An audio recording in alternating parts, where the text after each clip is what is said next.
Chiquillo, ojo con los micrófonos, por favor. Como les comentaba en Aquaflow, lo que hacíamos es que íbamos en helicóptero a hacer de, instalación de estaciones fluviométricas y pluviométricas que medían lluvia, medían el caudal de los ríos, y con eso podíamos hacer análisis estadístico, ingeniería básica, para poder después diseñar obras mayores. ¿Ya? Trabajé en SBIO, que SBIO es lo mismo que Agua Nuevo Sur acá en Talca, ¿ya? Es la empresa que entrega agua potable y alcantarillado al sector urbano, ¿ya? Y ahí fui ingeniero operacional, también hacíamos análisis de datos para posteriormente poder hacer proyectos. Y como les comentaba, actualmente administrador de contratos y coordinador en el programa de mejoramiento de barrios de la municipalidad, presto asesoría en todo lo que tenga que ver con el área sanitaria. Así que eso, pues, muchachos, eso soy yo, ¿ya? Eso es lo que he hecho. Eh, Cumplí recién 35 años y que todavía me considero relativamente joven, no como ustedes, que ustedes deben tener como 20, pero eso es lo que he hecho ahora en todos estos años. Bueno, obviamente, y falta también agregar que soy del año 2015 profesor en la Universidad Católica. Eso, chiquillo. La verdad es que esta clase hoy va a ser un poquito más introductoria, como siempre en la primera semana en los cursos, ¿ya? Para que conversemos todos los temas de la asignatura y un poquito motivarlos con respecto a qué es lo que vamos a hacer para que podamos desde ya la próxima semana empezar de lleno a trabajar en el curso. A ver, lo primero es comentarle que acá este curso se aprueba con nota 4, ¿ya? Nota 4 mínima, eh, con una exigencia del 60%. ¿Ya? Entonces, nosotros vamos a hacer evaluaciones que puede variar, puede ser que las evaluaciones sean del 1 al 7, o puede ser que sea del 0 al 100, ¿ya? Va a depender de la estructura de la evaluación, pero siempre bajo la exigencia del 60%. ¿Ya? Vamos a tener dos pruebas. Una primera prueba que va a incorporar los primeros tres módulos, o sea, a ver, en realidad no módulos, sino los primeros tres temas grandes que vamos a ver, que son el módulo 1, y luego un módulo 2, que son los temas 4 y 5, que está especificado dentro de la, de la actividad curricular del curso, ¿cierto? Del documento que está disponible para este. Si no, lo voy a hacer, lo voy a subir al MS para que lo tengan disponible. Cada prueba va a constar de un 35%, ya va a tener la misma ponderación cada una de las pruebas. Vamos a tener un taller que lo vamos a realizar o en el módulo 1, o sea, antes de la prueba 1, o en el módulo 2, antes de la prueba 2, ahí vamos a decidir cuándo, que va a tener una ponderación de un 10%, que va a ser un taller más o menos, seguramente va a ser ejercicios prácticos para que puedan desarrollar en la casa, hacer una especie de trabajo con ellos, y va a ser revisado posteriormente, cosa que ustedes puedan practicar y también tener algo de evaluación con respecto a eso, y obviamente sacar buena nota para que puedan eh, sumar al curso, ¿ya? Sumar a su promedio final. Y una actividad práctica que tengo que definirlo una vez tenga mi alumno ayudante, ya que más o menos eso ya hay postulante, por lo tanto, pronto vamos a saber quién es nuestro ayudante, o señorita, porque tengo entendido también que alguien postuló, una señorita postuló a la ayudantía. Y ahí vamos a realizar una actividad práctica que va a ser una especie de laboratorio, por así decirlo, donde van a realizar el diseño de una red una red de agua potable, ¿cierto? A través de un software que se llama EPANET, ¿ya? Así que desde ya podrían descargarlo, se llama EPANET 2.0, y que es para diseño de redes. Ahora seguramente sería ideal que lo pudiesen descargar, ver algún video de cómo funciona y para qué sirve. A lo mejor no van a entender mucho, pero créanme que con el desarrollo del curso van a ir entendiendo cuál es la finalidad de ese software, ¿ya? Ustedes van a aprender a calcular a mano lo que ese software va a hacer. O sea, obviamente ustedes primero deben entender para qué sirve o el diseño, lo que ustedes van a hacer a mano, digamos, tienen que aprender ustedes a desarrollarlo manualmente para luego poder utilizar un software que les va a facilitar la vida, ¿cierto? Pero no van a poder utilizar software si antes no saben desarrollar las cosas a mano, entender los conceptos y la teoría de lo que hace, de lo que van a lograr hacer. Sin embargo, desde ya le aconsejo que lo puedan descargar, ver algunos tutoriales en YouTube, hay harto, y más o menos ahí irse metiendo en el tema porque eso va a ser el producto final que ustedes van a desarrollar, ¿ya? En caso de que tengan una nota inferior a 4 en el promedio,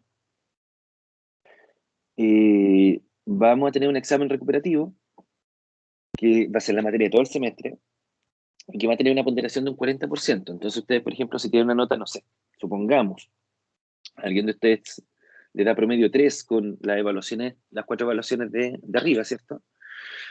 Ese 3 va a ponderar un 60%. ¿Ya? Y van a necesitar una nota que, ponderando el 40%, les dé promedio 4. ¿Ya? Yo creo que eso más o menos se entiende. No sé si alguien tiene una duda con respecto a eso.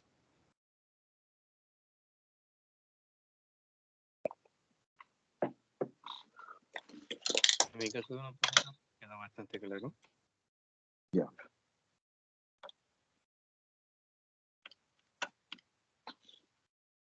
Según aquí el cálculo rápido que hice con la calculadora, si alguien tuviera, por ejemplo, promedio 3, necesitaría un 5,5 en el examen para poder tener promedio final 4. Así que les aconsejo que no tengan promedio 3. ¿Ya? El programa está pendiente porque tengo primero que definir algunas fechas y definir también el taller, ¿ya? Para ver cuál va a ser el alcance, para indicar dónde lo vamos a evaluar, ¿ya? Que seguramente va a ser al final del semestre. También tengo entendido que debería haber una semana de descanso a mitad de semestre. ¿Alguien sabe en qué fecha sería eso? ¿Alguien lo ha visto eso? ¿Se lo han indicado ya? Profe, dijeron que iban a avisar, por eso. Ya no está definido entonces. Ya. Entonces hay que esperar nomás. ¿Ya? Siempre hay una semanita libre y me imagino, porque lo que estaba viendo ayer, estaba viendo de hecho el tema de la fecha. El 17, el viernes 17 de septiembre, por fiestas patrias obviamente es feriado, pero me imagino que a ustedes le darán más días. Generalmente por lo menos es así. Entonces esos temas tengo que dejarlos bien claros y con eso vamos a estructurar el programa de manera definitiva, ¿ya? Así que lo vamos a dejar pendiente por ahora. Espero la próxima semana ya tener más claridad para poder entregar las fechas de las pruebas, etcétera, ¿ya?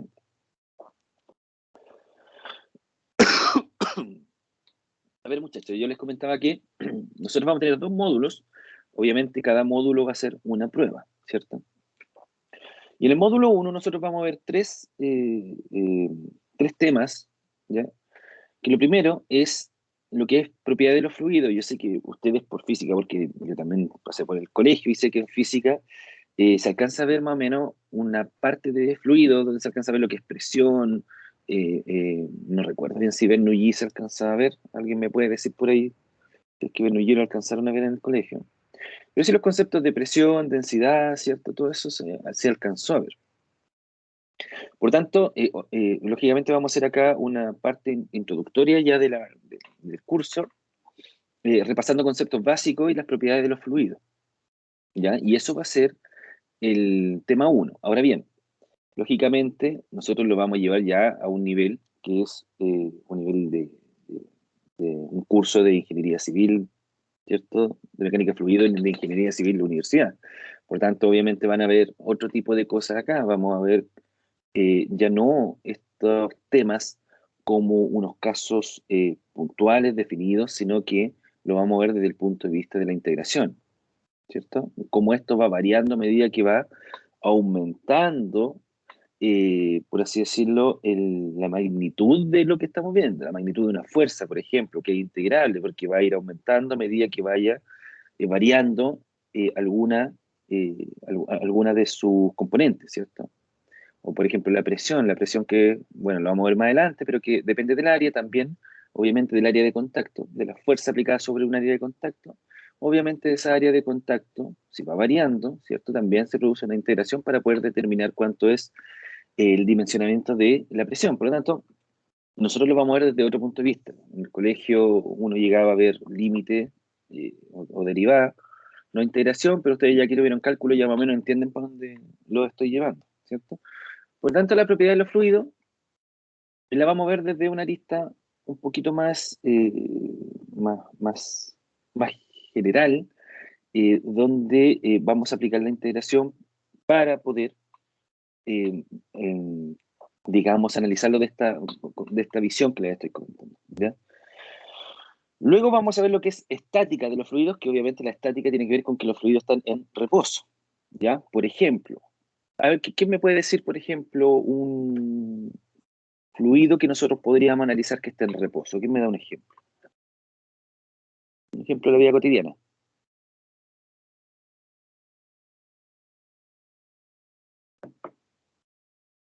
¿Dónde podríamos analizar propiedades del agua en una situación estática?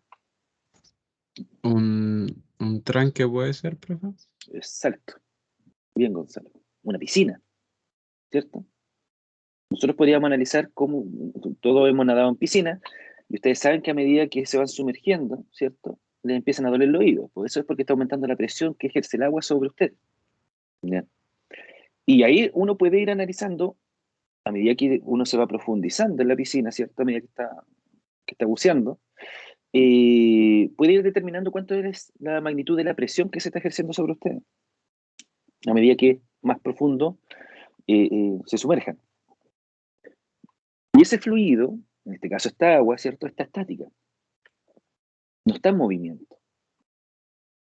O sea, se mueve un poquito porque uno la mueve al estar sumergiéndose, pero pensemos que está estática. Entonces esa presión nosotros la vamos a ir midiendo, ¿cierto? A medida, como les comento, que uno se vaya más profundo en la piscina.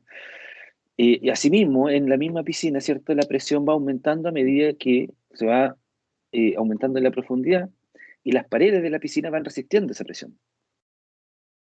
¿Ya? Entonces esos cálculos se pueden hacer, y en este caso estamos viéndolo desde un punto de vista estático. ¿Ya? Vamos a saber entonces en ella, como les comentaba recién, los conceptos de presión, las fuerzas que se producen. Porque obviamente esa presión que está aumentando en esta piscina, ¿cierto? A medida que está más profundo, va ejerciendo una fuerza sobre la pared, ¿cierto? Va ejerciendo una fuerza en esta pared, que en este caso particular en una piscina es plana. Pero puede darse también que la piscina no sea un rectángulo, ¿cierto? Como son la mayoría de las piscinas, sino que tenga una forma distinta, más bonita, ¿cierto? Donde a lo mejor puede tener una superficie curva. Entonces ahí también cambia cómo se ejerce la fuerza sobre esa superficie. Entonces nosotros vamos a ver los dos casos. Vamos a ver los casos donde tengamos una superficie plana, la fuerza que se ejerce por el fluido sobre una superficie plana y la fuerza sobre una superficie curva. ¿Sí? Y vamos a ver también las fuerzas de empuje. Porque cuando ustedes, por ejemplo, tratan de sumergir un globo o una pelota, ustedes la sumergen, todos han jugado con una pelota en la piscina, ustedes la sumergen y la pelota sale disparada hacia arriba, ¿cierto? Y eso tiene que ver con las fuerzas de empuje, la fuerza que genera el agua por un tema de densidades, diferencia de densidades. Pero eso lo vamos a ver más adelante en el curso. El paso lógico, después de verlo de la estática, ¿cierto?, del comportamiento de los fluidos, vamos a ver la cinemática, que son los fluidos en movimiento. ¿Ya? ¿Qué me puede dar, por ejemplo, un caso de un fluido en movimiento?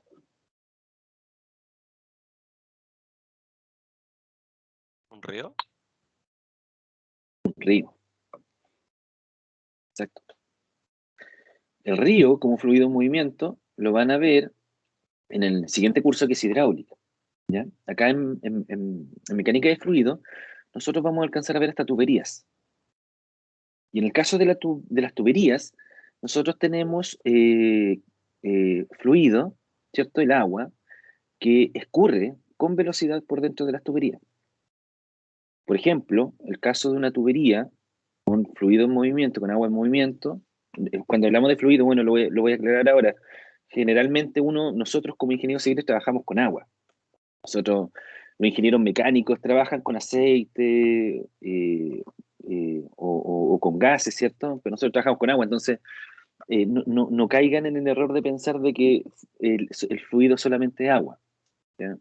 Pero uno como tiene la cultura de trabajar con agua, siempre hablo solamente de agua, ¿ya? Pero eso quiero que lo tengan claro, que este es un ramo de mecánica de fluidos, ¿ya? Y el agua es uno de esos fluidos, pero por la costumbre que uno tiene de hablar siempre de agua, generalmente me van a escuchar hablar solo de agua.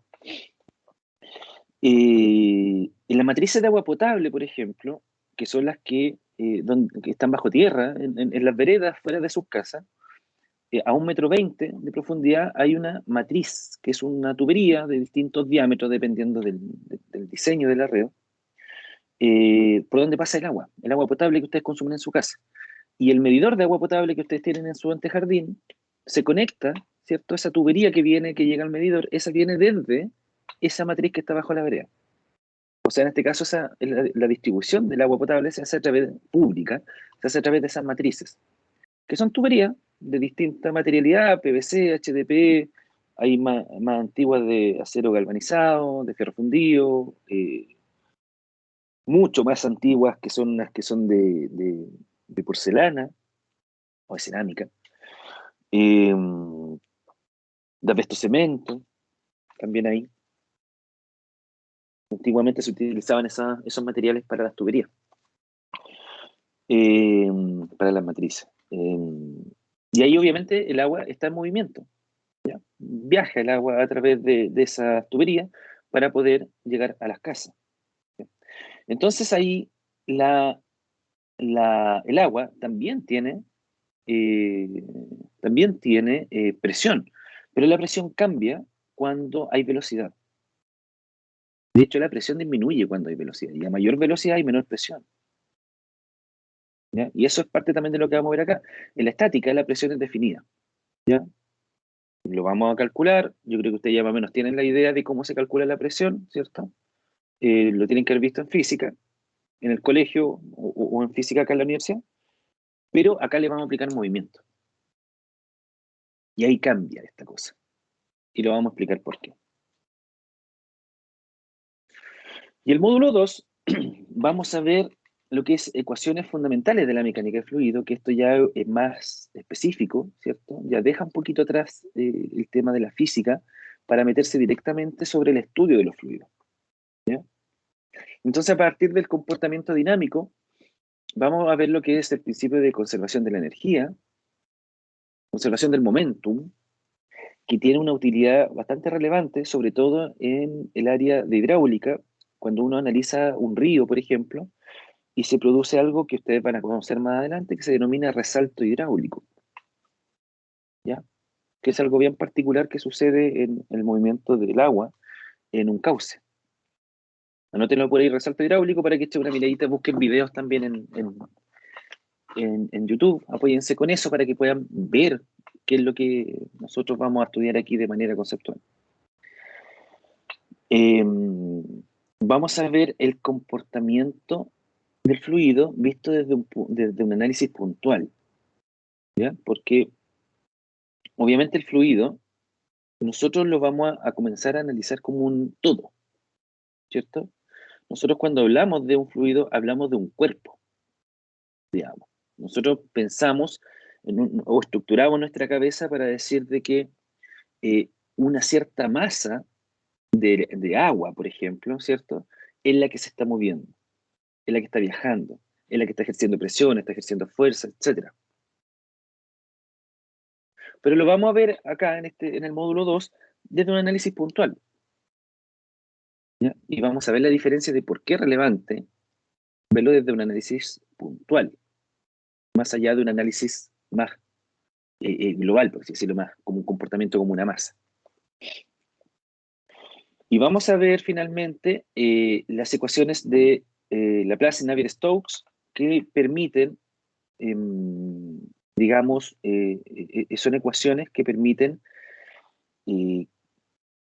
describir como una ecuación del todo, ¿cierto? Abarca todas las variables del movimiento de los fluidos. Entonces permiten describir el movimiento considerando todas esas variables que vamos a ver anteriormente a llegar al tema de Navier-Stokes. Vamos a ver cómo se deriva la ecuación de Navier-Stokes y con ella vamos a tener una ecuación general, ¿ya? Una ecuación que nos va a permitir analizar el comportamiento de los fluidos considerando todas las variables que hay dentro del comportamiento de los fluidos. ¿Ya? Es una ecuación súper extensa, pero que generalmente se reduce a una ecuación bastante pequeña, porque uno obviamente va eliminando factores dependiendo de qué sean las características de lo que estamos estudiando. Y finalmente, y acá es donde entra el taller práctico que vamos a hacer, que yo les comentaba delante que vamos a trabajar con el software EPANET, ¿ya? Que el software EPANET sirve para el diseño de redes de tuberías a presión, ¿ya? Entonces, lo que vamos a ver acá es la aplicación a fluidos reales, se le denomina fluidos reales, porque en este caso vamos a ver situaciones reales, ¿ya? ¿Cómo se distribuye, por ejemplo, el agua potable en una ciudad? O sea, yo como les comentaba recién, la matriz de agua potable que pasa fuera de su casa, ¿cierto? Es la que usted le entrega el agua para poder consumirla dentro de una casa. Pero tiene que pensar que esa matriz pasa por fuera de todas las casas. O sea, no es una única tubería que es la encargada de entregarle agua a todas las casas. Hay cientos de tuberías en una ciudad que se entrelazan, que se cruzan. Salen dos tuberías de una, llegan dos tuberías a una, ¿cierto? Esos son, cuando de una tubería salen dos se le denomina bifurcación. Cuando llegan dos tuberías a una se le denomina confluencia. ¿Ya? Todos esos conceptos los vamos a ir aprendiendo después en el camino. Entonces, obviamente, al diseñar redes de tubería, ya los cálculos no son tan sencillos como analizar un puro caso. Ya son, por ejemplo, en una tubería de 1 kilómetro pueden haber 100 casas conectadas. Supongamos una tubería. Pueden haber 100 casas conectadas. Imagínense ahí lo que es considerar el consumo de 100 casas para determinar el comportamiento del agua dentro de la tubería. ¿A qué velocidad está viajando el agua dentro de la tubería? ¿Con qué presión? Entonces eso es lo que vamos, por eso esa es la última parte del curso, porque obviamente con eso ustedes van a aplicar todos los conceptos que aprendieron anteriormente. La verdad es que el diseño de tuberías no es complejo, ¿ya? Hay que ser bien meticuloso, bien cuidadoso para poder desarrollarlo de manera adecuada, ¿cierto? Y no equivocarse en los cálculos, porque finalmente, si se equivoca en los cálculos, va a tener un mal diseño de ingeniería. Y por lo tanto, va a tener problemas luego cuando esto esté funcionando. Por ejemplo, ¿qué problemas puede tener? Que si hacen un mal diseño de ingeniería, en cuanto a las redes de las cañerías, ¿cierto? Hay casas que pueden no recibir agua, no van a tener presión de agua. Yo creo que todos ustedes han sufrido de falta de presión de agua, cuando no prende el calefón, cuando no sale agua por la llave, sale muy poca, ¿ya? Entonces ustedes van a entender por qué pasa eso y cómo evitarlo, cómo hacer un buen diseño. Porque, insisto, ustedes son o van a ser ingenieros civiles y tienen que entender de que el trabajo de ustedes es el diseño y entender por qué las cosas, cuando ya están ejecutadas, ¿cierto?, no están funcionando y cómo dar soluciones para que funcionen. Ese es el trabajo que ustedes van a hacer.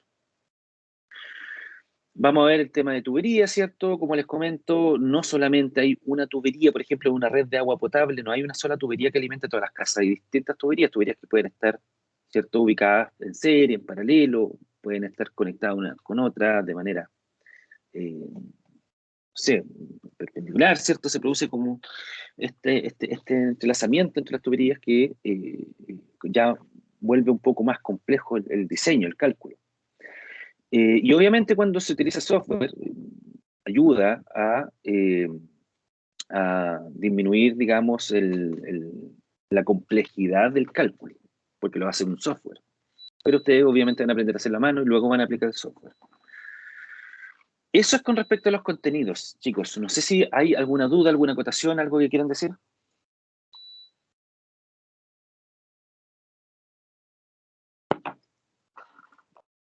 Yo sé que es temprano, pero tratemos de... Profesor, Dígame, Benjamín. para los problemas de presión, o sea, me Ujú. imagino que existen dispositivos como para arreglar eso, pero nosotros solo nos vamos a concentrar en las tuberías más que nada, o sea, en las redes. Exacto, claro. O sea, por ejemplo, hay dispositivos como... hay unas pequeñas bombas que permiten instalarla, por ejemplo, no sé, los calefón, que aumenta la presión antes de entrar al calefón y con eso permite que funcione, ¿cierto?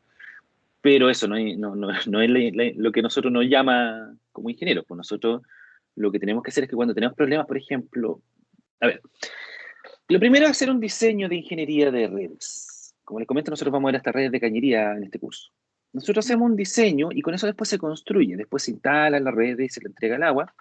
Y obviamente la presión que van a tener las casas son las presiones que ustedes van a diseñar, los que trabajen en esta área. Lo que ustedes dicen o van a calcular, ¿cierto? Yo quiero que el agua llegue con esta presión a esta casa. Eso es lo que se va a cumplir una vez de ejecutado. Sin embargo, con el tiempo, paso del tiempo, van sucediendo distintas situaciones. Las tuberías empiezan a tener problemas, empiezan a cambiar las condiciones hidráulicas de las tuberías. Por ejemplo, algo que pasa muy común en las tuberías de fierro fundido es que se produce un estrechamiento de la tubería del diámetro, ¿cierto? En el interior, porque se produce fenómenos como la incrustación. La incrustación es calcio que se adhiere a la tubería y con el paso de los años va reduciendo el diámetro útil de la tubería. O sea, imagínense que es sarro, ¿cierto?, que se va acumulando dentro de la tubería y a medida que pasan los años se acumula más y va disminuyendo el diámetro por donde puede pasar el agua, porque el resto obviamente está el sarro impidiendo el paso. Entonces, ese cambio en el diámetro produce un cambio en la presión. Y ese cambio en la presión va a producir un impacto sobre las casas. No van a tener la presión para la cual está diseñado el sistema. Por tanto, ahí entramos nosotros y definimos cuál es la solución de eso. El reemplazo de la tubería, poner una tubería en paralelo, ¿cierto? Profe, Dígame, ¿por qué Andrés. pasaba lo que usted me decía del sarro en las tuberías? Incrustación, es calcio, calcio que se va adhiriendo. Los que tengan familiares en el campo, como el agua generalmente o en algunas partes en las zonas rurales no está tratada, tiene mucha carga de minerales y parte de esa carga es calcio. Y el calcio se adhiere a la tubería. ¿Ya? Ahí, no sé, en el campo, por ejemplo, ustedes pueden ver las teteras que tienen como una capa blanca en el interior, que generalmente para limpiarla le echan una polquita, una bolita de acero y la empiezan a mover para poder romper ese calcio. Es sarro finalmente. Y esa incrustación que se produce en la tubería va disminuyendo el diámetro. Con los años va disminuyendo. ¿Ahí aumentaría la presión o no, profe? Disminuye. Ah, disminuye. Sí. Hay algo que ustedes van después a ver con el tiempo, van a aprenderlo como una ley, es que a menor diámetro aumenta la velocidad del movimiento del agua. ¿Ya? A menor diámetro aumenta la velocidad y al aumentar la velocidad disminuye la presión. Son inversamente proporcionales la velocidad y la presión. Eso lo van a aprender en este curso. ¿Ya? Y créanme que aprenderse eso, así de manera como recitándolo, les va a ayudar un montón para poder diseñar estas cosas. Porque inmediatamente cuando hagan los cálculos se van a dar cuenta si están cometiendo algún error. O sea, Profe, dígame, Andrés. es como la manguera cuando regamos el patio, ¿o no? En qué sentido? Cuando usted dice de la presión, que cuando el calcio a la tubería empieza a producirse, ¿Pero por qué? ¿Cuál es el símil con la manguera? No lo que entendí ahí. usted dijo que disminuiría la presión. Eh, la verdad es que no es lo mismo, porque en estricto rigor, con la manguera uno puede dar, mm, a ver, uno cuando, lo que pasa es que ahí tienen entre medio, en el caso de la manguera, ustedes tienen una válvula, ¿cierto? Que es la llave de paso del agua. Entonces, finalmente, ustedes van a regular la cantidad de agua que está saliendo, el caudal. Eso es lo que permite en este caso la llave, ¿cierto? Si ustedes la tienen completamente cerrada, el caudal va a ser 0, y a medida que vayan aperturando la llave, la válvula, va a ir aumentando el caudal. Entonces ahí ya cambia otra variable. Ya no es solamente una relación entre velocidad y presión, sino que también aquí entra la variable del caudal. Entonces, no es tan así. Profe, Cuento. Álvaro, dígame. creo que se refería en el sentido de que, como usted dijo, que el calcio disminuía el diámetro efectivo de una tubería, se ¿Ya? refería que considerando un mismo caudal, el agua circulaba más rápido a través de una manguera de diámetro pequeño en comparación a una tubería de diámetro más ancho. Ya, gracias por la aclaración, Álvaro. Andrés creo que había hecho esa acotación. Sí, efectivamente, sí. Ahora lo entendí lo que me estaba planteando. Sí, efectivamente, una manguera en el patio, por ejemplo, tiene un mucho menor diámetro que una tubería que está en la calle. Por lo tanto, si nosotros pensamos en una tubería que está en la calle, está viajando a una cierta velocidad, 1 metro por segundo, supongamos, y si nosotros disminuimos el diámetro, por ejemplo, a esa tubería, le conectamos, a ver, mira, creo que mejor dibujémoslo para que, denme un segundito, déjenme, no iba a dibujar hoy día, así que no tenía esto abierto, pero me demoro un segundo en activarlo.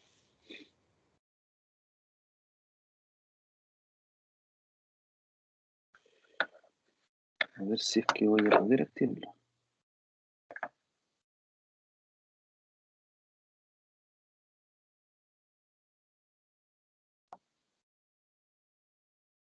Uy, no me aparece aquí en el tablet. Lo voy a dibujar con mouse esta vez porque no estaba preparado para dibujar, no lo alcancé a activar antes. Va a quedar medio feo, pero más adelante voy a ocupar el tablet con el lápiz que tengo, que va a quedar mejor. Supongamos una tubería así. Ya, supongamos que tiene un diámetro, no sé, pongámosle diámetro 1 nomás, ¿cierto? En este curso vamos a trabajar harto con letras, así que la parte algebraica espero que sean buenos en ese tema. Un diámetro 1, cualquier diámetro, y supongamos que se produce un estrechamiento, que creo que esto es lo que Andrés me estaba haciendo la acotación, como por ejemplo en una manguera que Sí, tiene un profe, diámetro eso menor, es. ¿cierto? Ya, muchas gracias. Y tiene un diámetro 2, donde lógicamente el diámetro 1 es mayor al diámetro 2. ¿Ya? En este caso, y que lo vamos a ver nosotros en este curso más adelante, vamos con una velocidad 1 en la tubería de mayor diámetro, y luego al producirse este estrechamiento va a pasar a una velocidad 2. ¿Cómo sería la velocidad 2 con respecto a la velocidad 1? Mayor, ¿o no? La velocidad 2 sería mayor a la velocidad 1, ¿cierto?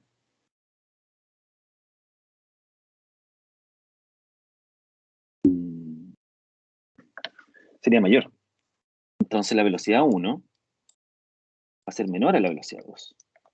Y si nosotros calculamos las presiones dentro de esta tubería, la presión que está ejerciendo el agua sobre la tubería, porque esa es la presión, ¿cierto? La tubería lo que está haciendo aquí es contener esa agua que viene con mucha presión para que después esa presión permita el viaje del agua hacia el interior de las casas, por ejemplo. ¿Cierto? Es el trabajo que hace la tubería. Por lo tanto, en la tubería de mayor diámetro tiene una presión 1, en la tubería de menor diámetro tiene una presión 2. En este caso, ¿cómo serían las presiones con respecto a la presión 1 con respecto a la presión 2?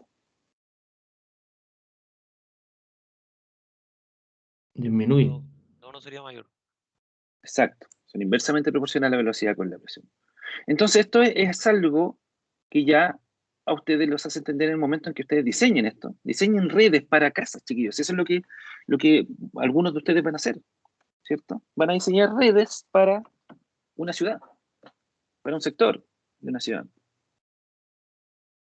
Y el concepto básico es eso. Entonces ustedes inmediatamente saben, no, pues no me conviene disminuir el diámetro de la tubería, sino que aumentarlo. O en el caso de lo que pasa aquí con el tema de la incrustación y del calcio que se va adhiriendo a la tubería, me está produciendo una obstrucción en el escurrimiento y me está disminuyendo el diámetro útil. Por lo tanto, está aumentando la velocidad, está disminuyendo la presión. Por lo tanto, en ese tramo donde se produjo incrustación de calcio en la tubería, ¿cierto? Me está ejerciendo un problema en las casas, que le está llegando menos presión. ¿Se entiende? Para allá va este curso, chiquillo. Esto es lo que ustedes después tienen que entender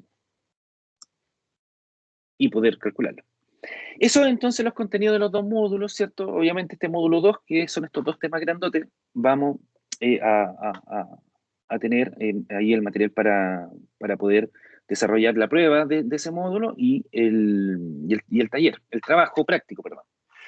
¿Ya? Entonces, como les comentaba, la mecánica de fluido, ¿cierto? Palabra, ¿cierto? Que se complementa de dos, digamos, definiciones importantes, que es la mecánica, que es el área de la física que estudia el movimiento. Entonces, nosotros aquí lo que estamos viendo es el movimiento de los fluidos. Ustedes, como bien saben, el fluido es uno de los estados de la materia, que hay 4, ¿cierto? Que son los estados sólido, líquido, gaseoso y plasma. Nosotros, como fluidos, vamos a estudiar líquidos y gases, en su mayoría líquidos. ¿Ya? Gases ustedes lo estudiaron en termodinámica. ¿Ustedes estudiaron termodinámica ya, cierto? Sí, profe.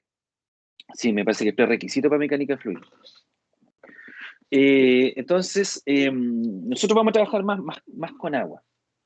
¿Ya? Vamos a tratar de meternos un poquito en el tema de gases, pero yo este curso prefiero un poquito más orientarlo al tema del agua, porque ya, como les comentaba, como ustedes como ingenieros civiles, no van a trabajar mucho con gases. ¿Ya?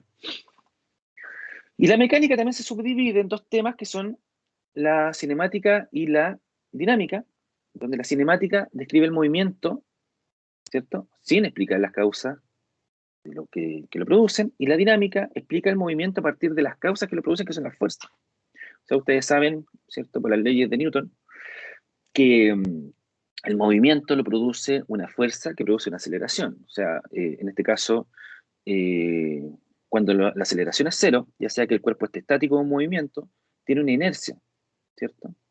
Es constante. Sin embargo, cuando uno aplica una fuerza que cambia ese estado de inercia, se produce una aceleración. Y ahí estamos hablando nosotros de dinámica.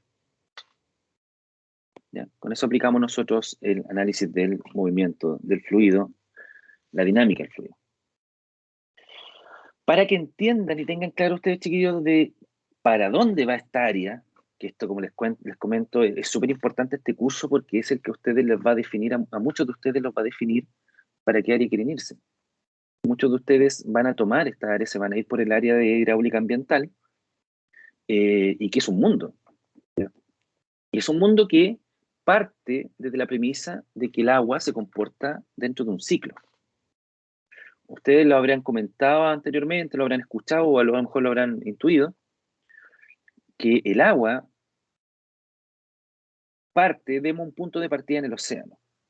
El sol calienta el océano, lo evapora, ¿cierto? A través de las corrientes de aire marina, ¿cierto? Viaja este vapor, ¿cierto? Como nubes hacia la cordillera. O sea, el mar en este caso lo desplaza en dirección hacia la cordillera, ¿cierto? Donde se produce la condensación, y esta condensación finalmente se transforma en agua o nieve que cae hacia la cordillera, ¿cierto? Y sobre nuestras cabezas, llueve sobre las ciudades. ¿Ya? En el caso de la cordillera, esa agua que cae, ¿cierto? Se transforma en hielo. Eso es cuando nosotros miramos, ¿cierto? Nuestra cordillera acá, podemos ver que en invierno se genera harta nieve y eso obviamente es agua almacenada, que luego se va a derretir y va a empezar a escurrir a través de los cauces, ¿cierto? Que están dentro de una cuenca. ¿Ya? No sé si ustedes han escuchado alguna vez los conceptos de cuenca, la cuenca del Maule, la cuenca del Biobío, que finalmente la cuenca, esto es más materia de hidrología, que es uno de los cursos que ustedes van a tener, que la hidrología lo que hace es el análisis de esto, es el estudio del comportamiento del agua. ¿Ya? Y el agua, en este caso, en una cuenca, ¿cierto? Nosotros podemos saber cuánta es el agua disponible en una cuenca y cómo ésta se va comportando. Una cuenca es una, digamos, ¿cómo lo explico? A ver, es la delimitación territorial donde uno puede determinar cuánto es la cantidad de agua que hay en ese terreno. Y gracias a una línea que se le denomina la divisoria de agua, que son los puntos más altos de los terrenos. Y se le llama divisoria de agua porque cuando llueve, como es el punto más alto del terreno, el agua puede caer hacia un lado o hacia el otro. Entonces, finalmente como que ustedes pusieran un balde en la lluvia. Supongamos que un balde vacío, ¿cierto? De pintura, ¿cierto? Las tinetas de pintura, uno lo pone debajo de la lluvia y se va a empezar a almacenar agua ahí. Entonces, ahí tienen una divisoria de aguas, que es el borde, donde va la tapa de esta tineta, ¿cierto? Donde cae una gota, choca con ese borde y cae hacia el interior o hacia el exterior. Piensen que una cuenca es lo mismo. Entonces ustedes pueden determinar cuánto es la cantidad de agua almacenada dentro de ese balde, ¿cierto? Va a tener una lámina de agua que se va a acumular y van a tener un área, que va a ser la circunferencia del balde. Por lo tanto, con eso pueden calcular el volumen de agua almacenado. Piénsenlo acá lo mismo. Obviamente esto es mucho más complejo porque el terreno no es un balde. Una cuenca eh, tiene una forma súper, digamos, variable, ¿cierto? Distintas alturas, distintas formas en su superficie. Pero como les digo, son más materias de hidrología, pero un poquito para que entiendan el concepto. Y el agua que se transformó en hielo se une al agua que está precipitando, ¿cierto? Y empieza a escurrir a través de esta cuenca. Escurre a través de los ríos, ¿ya? Y escurre a través de los ríos de manera superficial, o puede escurrir también de manera subterránea. Hay flujos de agua subterráneo que se mueven por debajo de la tierra, ¿ya? Y toda esa agua finalmente nosotros la captamos, la potabilizamos para poder beberla, ¿cierto?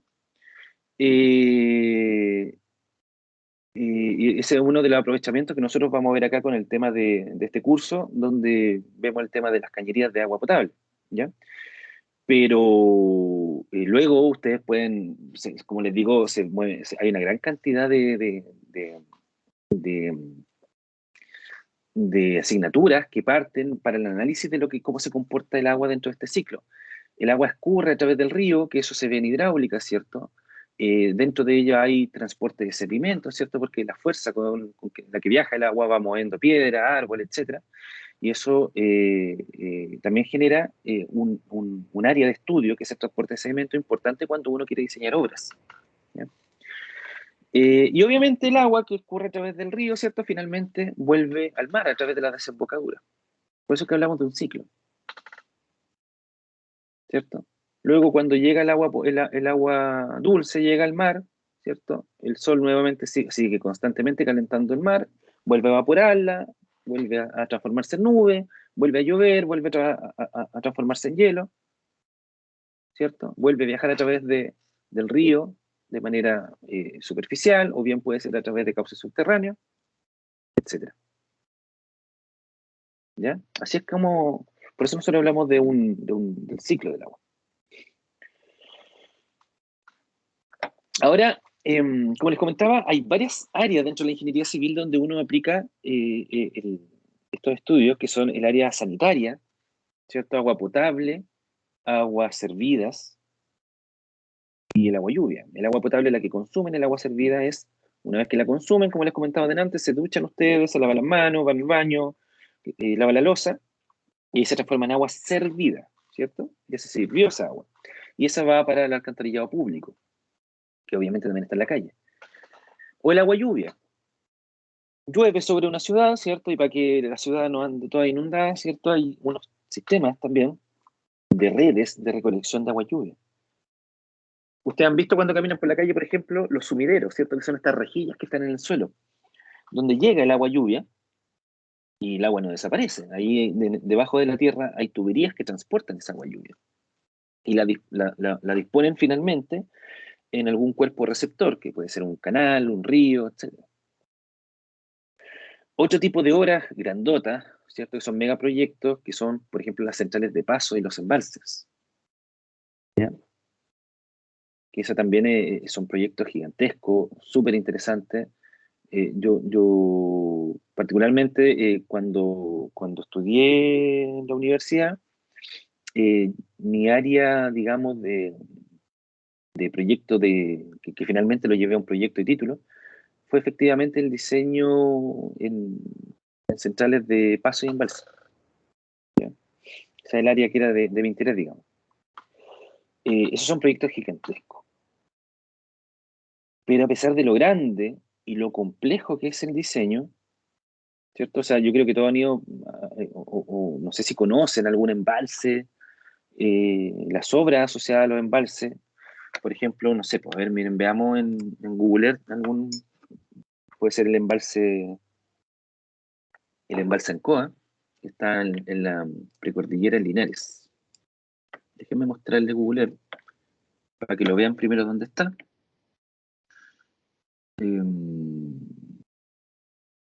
Profe, Dígame. es que me quedó una duda sobre la diapo anterior. Es que era cuando uno habla de crisis hídrica, o sea, el concepto en sí no sería que se está acabando el agua del mundo, sería más que se está distribuyendo de una peor forma o... Gracias por la pregunta, Benjamina. Ese es un tema súper importante. Las crisis o el déficit hídrico del que se está hablando ahora mucho en Chile, efectivamente hay un problema de escasez de agua, ¿ya? Debido a las pocas lluvias que estamos teniendo porque hay poco almacenamiento de agua dulce. El hecho de que haya poca agua, ¿cierto? Poca lluvia, perdón, implica que haya poco reserva en la cordillera, ¿cierto? Hay poca agua lluvia y eso obviamente produce que en momentos de los deshielos el agua ya no tenga los mismos caudales que anteriormente o cuando hay mayor disponibilidad de agua, de precipitaciones durante el invierno, que haya permitido mayor almacenamiento, va a haber menor agua disponible después en los cursos de agua. O sea, ustedes a lo mejor cuando niños fueron a alguna parte, ¿cierto?, en la precordillera donde veían que el río traía mucha agua y si van ahora van a ver que trae poca agua. Efectivamente, el cambio climático está generando una menor cantidad de recursos. Pero sin embargo, es súper buena su pregunta porque es un concepto que poca gente maneja, de que el gran problema del agua en Chile no radica tanto en la cantidad del recurso disponible, sino que en la gestión del recurso. O sea, nosotros como país, los que tenemos, ¿cierto?, arriba pensando en todo esto, no realizan una buena gestión con el recurso. En el sentido de que, por ejemplo, no sé si ustedes han escuchado el tema de los derechos de agua, ¿ya? Ahí hay un tema súper relevante porque los derechos de agua, que es el agua que se le otorga a personas, porque el agua pasó a ser una propiedad por aquellos años, ¿cierto? Pasó a ser propiedad. Es como comprarse una casa. Ustedes compran derechos de agua como compran un auto, como compran un televisor. Ustedes compran agua. ¿Quiénes compran agua? Generalmente los regantes, ¿cierto? Para poder regar siempre. Y parte de eso es que, como es una propiedad, ellos si quieren lo utilizan o no. Entonces no utilizarlo, lógicamente, genera un problema para el sistema completo, ¿cierto? Porque es agua que no está teniendo digamos, una utilidad, ¿cierto? Una utilización. Por lo tanto, es agua que va a llegar igual al mar, ¿cierto? Y va a seguir con este ciclo, pero es agua que si nosotros, en vez de dejarla escurrir, la aprovecháramos en otras cosas, podríamos mejorar la gestión de eso. Por ejemplo, otro caso, en la distribución del agua, sobre todo en los sectores rurales, como estas son redes de matrices, que son tuberías bajo tierra, se producen muchas filtraciones por poca mantención o por distintas cosas, ¿cierto? Por distintos factores, y esas filtraciones de agua que se pierden. Y en sectores rurales, el agua potable que se pierde bajo tierra, que en estricto rigor no se pierde, porque igual vuelve, de alguna forma esa agua va a volver a este sistema, a este ciclo. ¿Ya? No es que se pierda, se destruye el agua, sino que se está perdiendo en cuanto al uso de ella, un 40%, 50% en algunos casos.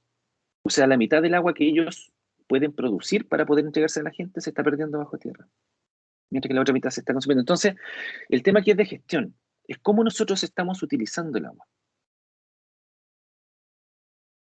¿Entiende? No sé si respondo ahí bien su pregunta, Sí, Benjamín. eso era, profesor, gracias. Ya. Es que no recuerdo, voy a tratar de buscarlo para dejárselo disponible, una lectura bien interesante con respecto a ese tema que planteamos recién con Benjamín, que que es un estudio realizado por, lo voy a buscar ya se me olvidó, Chile 2020, 2030, que tiene que ver con el tema del déficit del agua, un estudio que se realizó como en 2 años y que habla la conclusión de ese estudio, un estudio gigantesco, y súper interesante, muestra todos los parámetros de las regiones, cómo, incluso hasta por comunas, cómo están sus niveles de déficit de agua con respecto obviamente a años anteriores, ¿cierto? Y la conclusión final de ese documento, que es lo más importante, es que te dice que el problema es de gestión y no del recurso mismo. Entonces, es súper chocante escuchar eso porque uno piensa o tiende a culpar inmediatamente el cambio climático del hecho de que tengamos menos recursos en este momento, que es verdad. Pero el gran problema, y que ese es un tirón de oreja para nuestro propio gobierno, ¿cierto? Es la gestión. ¿Ya? Íbamos en centrales de paso de embalse, obras portuarias. Lógicamente, ¿no es cierto? Saben que, que se está innovando, habrán escuchado por ahí que actualmente se está innovando en que para producir energía nosotros siempre hemos utilizado desde hace décadas, ¿cierto? Las centrales de paso y los embalses. Eso para producir energía eléctrica, ¿cierto? Las centrales de paso permite que el agua choque contra una turbina y esa turbina genera energía eléctrica. En el embalse, el agua se acumula para lo mismo, para después poder producir energía eléctrica, ¿cierto? Donde el agua va a chocar con la turbina y la turbina va a hacer ese trabajo. Aquí tenemos, por ejemplo, el embalse Ancoa. Aquí en Pretil, ¿cierto? Hay un muro. Aquí, este es el muro. Y aquí para acá es agua almacenada. Esto es todo agua almacenada.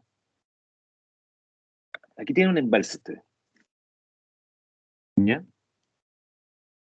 Aquí tenemos algunas obras hidráulicas que nosotros podemos visualizar, que la vamos a ver aquí en planta y les voy a mostrar una foto. Este que está aquí, donde está la manito, no sé si se alcanza a ver bien, es un perfil Krieger, se le llama, y que su labor, este es un vertedero, chiquillos. Esta obra es un vertedero.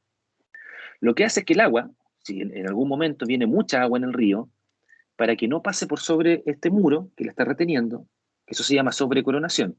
Si pasa el agua por sobre el muro, lo va a romper, se va a destruir.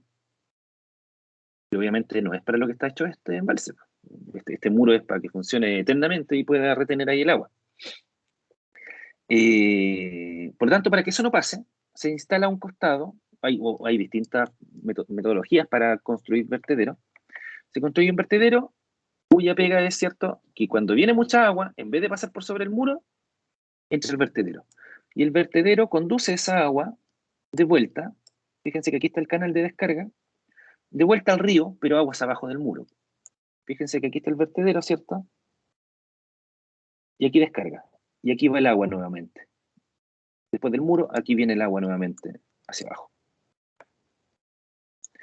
Ahora, yo fui a este embalse, así que les voy a mostrar unas fotos para que vean eso. Denme un segundito para buscarla. Embalse. Acá está.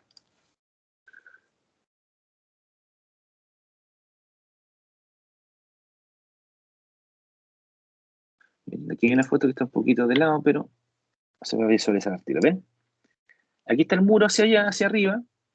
Aquí está este perfil que yo les cuento que es, este es el vertedero. Esta estructura completa se le denomina vertedero. Entonces aquí el agua entra al vertedero. Estos dientes que se ven aquí blancos se llama colchón disipador. El agua va a entrar por el vertedero y tiene esta forma, este perfil, que también se calcula eso, la forma que tiene que tener, para poder llevar el agua como una lámina, ¿cierto? El agua empieza a ingresar acá y escurre como una lámina con mucha velocidad, ¿cierto? Mucha energía cinética. Y este colchón disipador, que son estos dientes blancos que se ven aquí, choca el agua contra ellos para que el agua pierda energía. Y al perder energía, esta lámina se transforma ya en un cauce, ¿cierto? Aumenta la profundidad del nivel de agua. Y con eso se va hacia el río, por este canal que yo les comento que aquí parte. Aquí está el inicio del canal. Y va y llega al río aguas abajo del muro. A ver, otra foto. Aquí hay otra. Fíjense. Ahí se ve mejor. ¿Ven? Agua almacenada, está a tope, ¿cierto? Está en su cota máxima. pero si el río en algún momento trajera demasiada agua, va a empezar a escurrir a través del vertedero para poder llevarse ese sobrante de agua. Y que el agua no pase por sobre el muro. Esta parte más alta del muro se le llama corona. Por eso es que cuando el agua pasa por sobre él, se le denomina sobrecoronamiento. Y eso es lo que hay que evitar, porque si no el muro va a colapsar. Si tengo alguna otra foto interesante aquí. Aquí una foto de más lejos del muro. Ahí está. Esta es la corona del muro. ¿Ven? Y aquí está todo el agua almacenada hacia atrás. Que es lo que nosotros vemos aquí en el Google Earth. Esto. Y estas obras, ¿cierto?, sirven para generalmente riego o para generación de energía hidroeléctrica. Esto es para poder almacenar agua cuando ustedes van a tener menos disponibilidad del recurso, ¿cierto? Y la menor disponibilidad del recurso va a ser generalmente en verano, porque es cuando hay más demanda, tanto para generar energía hidroeléctrica como para riego. En verano, en primavera, verano es cuando se riegan los cultivos. Entonces, con esto uno asegura tener recurso disponible para el periodo de estiaje, ¿cierto?, que es en verano. Obras portuarias. En las centrales de paso y embalse se puede generar energía hidroeléctrica, pero se está innovando desde hace unos años, ¿cierto?, en las obras mareomotrices, que permiten que a través de la marea se pueda generar energía. ¿Ya?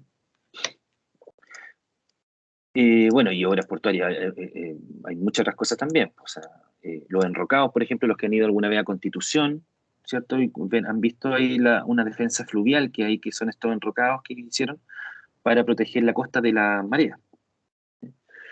Esa es la idea de esa roca donde ustedes seguramente en algún momento se fueron a sacar una foto ahí en Constitución. Son defensas fluviales. ¿Ya? Y la hidráulica fluvial, que es lo que ustedes van a ver después de este curso, hidráulica, que se va a estudiar ríos y canales. ¿Ya? Si yo les pregunto qué obras civiles, obviamente distintas a las que ya les he comentado, ustedes han visto, ¿cierto?, donde se aplique estos temas. ¿Qué se les viene a la cabeza? ¿Qué han visto ustedes en algún momento que entienden de que eso es una obra civil diseñada para controlar el agua? ¿A quién se le ocurre? O sea, yo he visto una, pero no sé si es tan directo con este concepto. ¿Cuál? Es que la otra vez vi un documental del Burj Al Arab, que ¿Ya? era un edificio en Dubái ¿Ya? que se construyó como en el 2000 más o menos. Y eso, como que primero tuvieron que hacer una isla artificial, y en la isla artificial, por el oleaje, tuvieron que diseñar una especie de, como en los costados de rompeola, por así decirlo, pero que absorbiera la fuerza del mar. ¿Ya? Como un disipador. Sí, un disipador que eran como estructuras de hormigones, pero eran de forma de un cubo, pero sin relleno, por así decirlo. Como... Ya. Entiendo. Eso, efectivamente. O sea, tienen que pensar ustedes que las obras hidráulicas lo que permiten es el control de las aguas, por así decirlo. Es como una manera un poquito burda de decirlo, pero es eso. ¿Ya? O sea, el comportamiento natural del agua, que es lo que se estudia en hidrología, ¿cierto? Es lo que nosotros vimos anteriormente en el tema de este ciclo del agua. Pero las obras civiles aplicadas en esta área son para poder controlarla y sacar un beneficio. O sea, nosotros ya aquí vimos, aquí el compañero Benjamín dio un claro ejemplo de una defensa fluvial cuyo trabajo es disipar la energía mareomotriz, ¿cierto? En el área sanitaria nosotros ya hablamos de agua lluvia, de agua potable, de las matrices de agua potable, de las tuberías de los colectores de agua servida. En las centrales de paso y embalse acabamos de ver una obra gigantesca que es un embalse, ¿cierto? Un muro de un embalse y un vertedero, y le acabo de explicar para qué sirve, ¿cierto? Para generar energía. El vertedero sirve para evacuar las crecidas, ¿cierto? Para que el muro no se vea sobrecoronado y se rompa. ¿Qué otra obra, por ejemplo, ustedes han visto? O les da la idea de que es una obra hidráulica. Los estanques de agua, profe. Sí, estaba pensando exactamente lo mismo. Gracias, Macías. Un estanque de agua, pues. Los que viven para el sector de la Rastra o para los valles del country, cuando van de camino, ¿han visto ahí un estanque que está en un cerrito en altura? Que tiene una estrella azul. Un estanque blanco grande. Sí, profe. Ahí tienen el estanque de agua de este sector. Es el estanque de administración de Nuevo Sur, por eso tiene la estrella azul de Nuevo Sur. ¿Ya? Ahí se almacena el agua. Y esa agua después se distribuye a las casas. Y el hecho de que esté en altura ese estanque también tiene una función. ¿Cuál creen ustedes que es la función de que el estanque esté en altura? Que el agua vaya con presión a las casas, ¿no? Exacto, exacto. Esa es la utilidad de ese estanque, en altura, para que tenga presión. De hecho, cuando ustedes van a sectores rurales, ustedes han visto los estanques elevados, que están a 20 metros del suelo. ¿Cierto? Que son estos estanques azules que uno ve, que dicen generalmente el nombre del APR, que APR a todo esto es agua potable rural, y es una... o la oficina de la APR, ¿cierto? También, que es una casita generalmente donde uno va a pagar el agua en los sectores rurales, los que son de sectores rurales o tienen familia allá. Claro, efectivamente, estos estanques están en altura para poder entregar el agua con presión, porque a mayor altura, mayor presión. Eso también lo vamos a ver en tu curso. Profe, Dígame, Andrés. no sé si un ejemplo de los, ¿cómo se llama? Los canales, ¿no? ¿Está bien? Pues? Sí, pues. Sí, pues los canales también son una obra que se diseña y se ejecuta bajo ciertos parámetros y que son para conducir el agua dependiendo de cuál va a ser el uso. Por ejemplo, un canal. ¿Qué creen ustedes que es lo primero que tiene que tener un canal? Un canal, ustedes como ingenieros lo van a diseñar un canal, ¿cierto? Para llevar agua potable, o no, perdón, no agua potable, para poder llevar agua para riego, por ejemplo. ¿Qué es lo primero que se les viene a la cabeza a un canal? ¿Qué condiciones tiene que tener para poder transportar agua para llevarla, para regar alguna cosa en algún punto? ¿Una pendiente? Una pendiente, muy bien, Macías, exacto. Tiene que tener pendiente, pues. Si el agua tiene que escurrir de forma gravitacional. ¿Y qué creen ustedes que afecta al movimiento del agua en ese canal? ¿Qué cosa es relevante para determinar con qué velocidad viaja el agua, con qué caudal va?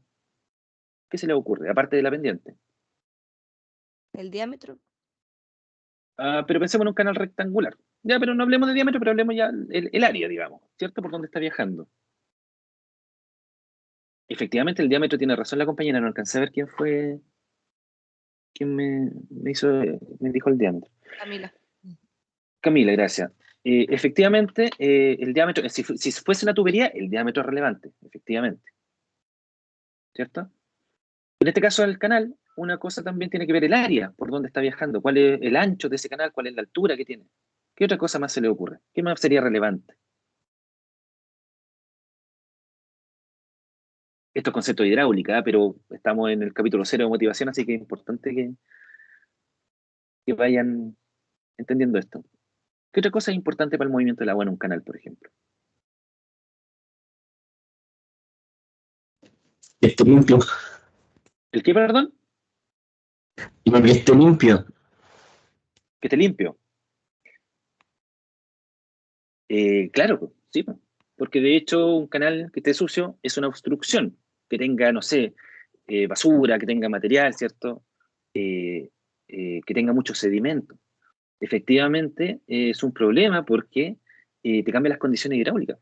Si no está diseñado para eso, una obstrucción. Pero otro tema importante, por ejemplo, es la rugosidad. ¿De qué material está hecho el canal? ¿De hormigón? ¿Qué tipo de hormigón? ¿Cómo está revestido el canal? Hay canales en tierra que son netamente una excavación que se hizo en algún momento, una zanja, y el agua viaja a través de él, que se le llama canal en tierra. Puede ser revestido con hormigón, puede ser revestido con piedra. Y estos tres casos que le he comentado tienen distinta rugosidad. Y la rugosidad lo que produce es un impedimento normal del escurrimiento. ¿Cierto? ¿Por qué? Porque se produce algo que se le denomina tensión entre el agua en contacto con la pared, que tiene una rugosidad, dependiendo de qué material sea. Y ese es como, por decirlo así, una fuerza friccional que se produce, ¿cierto? Y que produce un impedimento o trata de rechazar, ¿cierto?, el escurrimiento del agua. Y por lo tanto eso genera que el agua viaje a una velocidad distinta.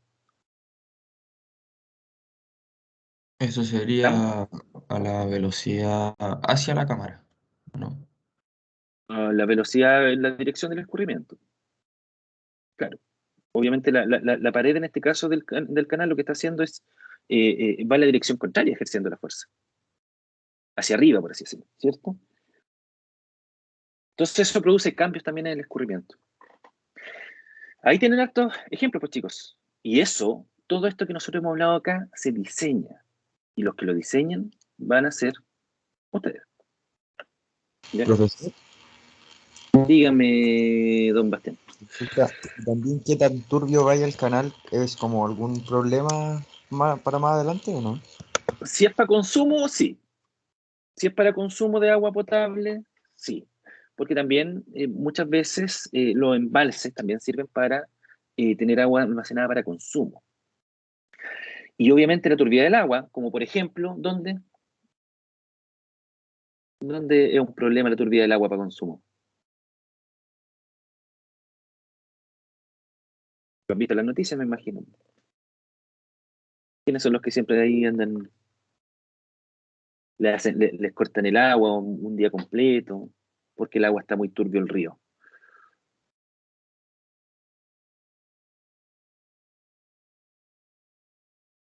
Ven pocas noticias, chiquillos, ¿eh? Santiago. En Santiago, cuando el río está muy turbio, no me acuerdo cuál es el río ahí de donde sacan el agua. Cuando la fuente, que en este caso es el río, viene muy turbio, la planta de tratamiento de agua potable no está en las condiciones para poder tratar esa agua. Porque esa agua que viene muy turbia tiene que pasar por filtros. ¿Ya? Tiene todo un proceso físico-químico para poder potabilizar el agua. Entonces, cuando ya es mucho la turbiedad, lamentablemente no permite que se pueda potabilizar. Y en Santiago han tenido un montón de problemas con ese tema. De hecho, me acuerdo que fue el año pasado o antepasado parece, fue un tema casi a nivel nacional, o sea, todos los canales transmitían que en Santiago la gente estaba sin agua por tema de turbiedad del río. Entonces, sí, efectivamente también es un problema. No hidráulico, pero sí es un problema para ese caso. Entonces, ya hemos visto todas las obras. Efectivamente, como bien lo decían ustedes, ¿cierto? Tenemos el caso de los canales, que acá tenemos la imagen de la derecha, ¿cierto? Un canal que está llevando agua, que en este caso está revestido de una materialidad que ahí no se alcanza a ver bien. Pensemos que es hormigón. Tiene ciertas características, tiene un cierto ancho basal, un cierto ancho superficial, porque puede ser que el canal no sea rectangular, sino que sea como una forma de trapecio.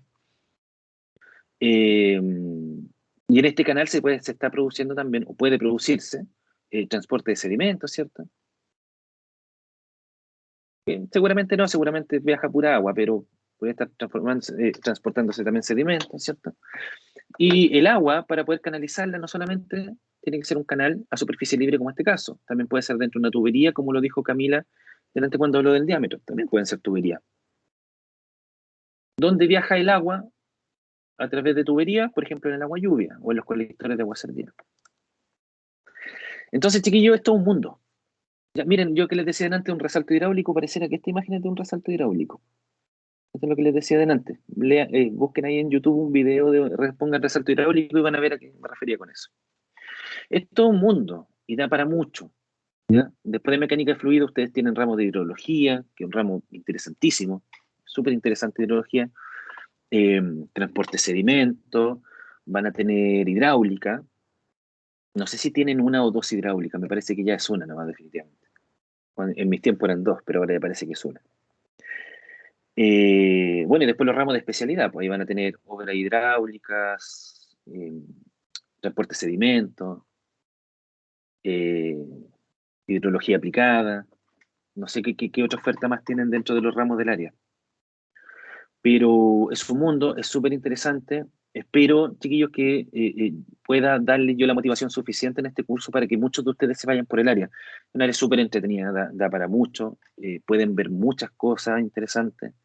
Y lo más interesante, lo más importante de todo es que ustedes van a ser los encargados de diseñar esto para que se construya. Ustedes van a entregar un beneficio importantísimo al resto de nosotros, ¿cierto? ya sea en el área que se muevan. Si en el área estructural van a poder diseñar edificios, ¿cierto? Por ejemplo, que también va a ser obviamente un beneficio directo para la gente. En el área del transporte, no sé si es un área que está desarrollado acá mucho en la universidad. La geotecnia, ¿cierto? Entonces, en todas las áreas, sea por las que se vayan, ustedes, su trabajo va a ser el diseño. Ustedes van a otorgar el diseño para algo que se tiene que después aplicar, ya sea construir o aplicar directamente, como por ejemplo el transporte. Ustedes podrían diseñar las redes como en Concepción, que hay redes solamente para buses, ¿cierto? No sé, los que han andado por Conce han visto que hay sectores de la ciudad donde solamente se mueven vehículos, perdón, solamente se mueve locomoción colectiva. Y todo eso tiene un diseño, todo, absolutamente todo. En el caso del área de transporte, se ve la frecuencia con la que tienen que salir los buses, ¿cierto? Dependiendo de la demanda de personas que necesitan transporte público. Todo es un diseño.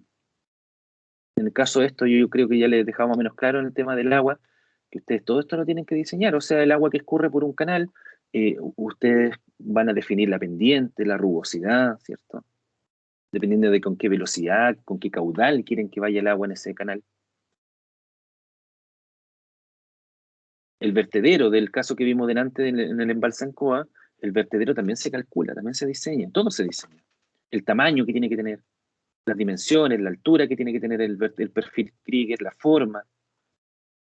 El colchón disipador, esos dientes blanquitos que vimos en la fotografía, también tienen una altura, también se diseña, dependiendo de cuánta energía pierde el agua al momento de pasar por ella. Entonces, este curso va a ser lo básico para poder estudiar todo lo que viene a futuro en el área. ¿Ya? Así que es muy importante el curso. Es toda la base, como les comento, de lo que vamos a ver, van a ver ustedes más adelante y lo que van a desarrollar en su vida profesional. Entonces, eso, los invito, chiquillos, que vengan a las clases. Tengo entendido que voy a tener más de 100 alumnos en este curso. Hoy vinieron como 35. Es lamentable que partamos así. Ojalá se motiven más los compañeros al ver esta grabación, ustedes mismos, ojalá invítenlos para que vengan. Y eso, agradezco a todos los que participen, los invito también a que sigan participando, que hagamos este curso no solamente un monólogo mío escupiéndole información, ¿cierto? Y ustedes tratando de procesarla. Hagámoslo un tema de conversación para que ustedes también vayan captando la idea. ¿Ya? Equivóquense. Eso es lo que más les recomiendo. Equivóquense. Díganme lo que creen. Si están bien, espectacular. Si están mal, piensen que muchos de ustedes tienen las mismas dudas. Entonces, mi trabajo acá es hacerles entender por qué pueden estar erróneos en algo que están planteando. ¿Cierto? Y si no sé la respuesta, la voy a estudiar y se la entregaré de manera correcta en otra oportunidad, porque obviamente uno no tiene todas las respuestas tampoco. Eso, chiquillos, no sé si hay alguna duda. Esa va a ser la clase de hoy. Quería hacer una clase introductoria para que conversáramos todos estos temas y ya desde la próxima semana partimos de lleno con lo que es la materia. No sé si hay alguna duda, algo que quieran comentar. Micrófono abierto para ustedes.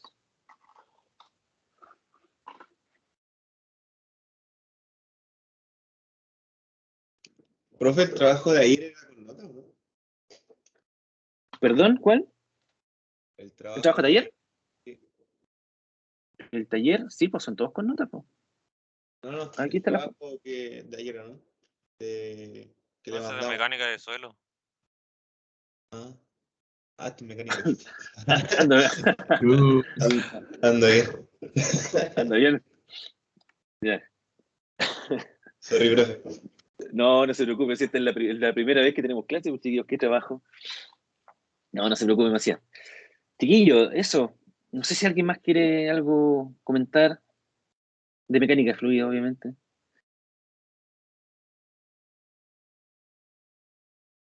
Ya, pues lo dejamos entonces hasta acá.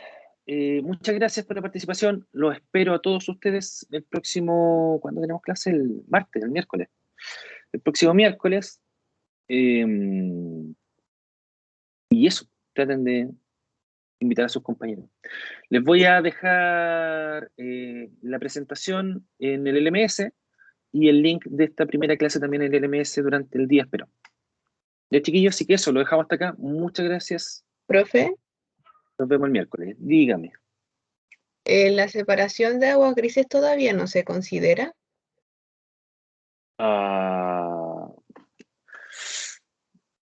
En la planta de tratamiento de aguas servidas se generan procesos físico-químicos que permiten la separación de las componentes, en este caso, que llevan las aguas servidas. En los casos de la red domiciliaria, no, va todo mezclado. Las aguas grises junto con las aguas servidas se transforman todo en uno. O sea, todo lo que es las descargas de los baños, que trae material, carga orgánica, obviamente, se mezcla después con las descargas, en este caso, del lavaplato y todo se une en uno solo y van a parar a la planta de tratamiento. Y la planta de tratamiento es la que hace la pega de la separación. Pero no, todo va junto. No se considera. Ok, gracias. Ya, Consuelo. Ya, chiquillos, si no hay alguna otra duda, voy a detener la grabación. Muchas gracias a todos.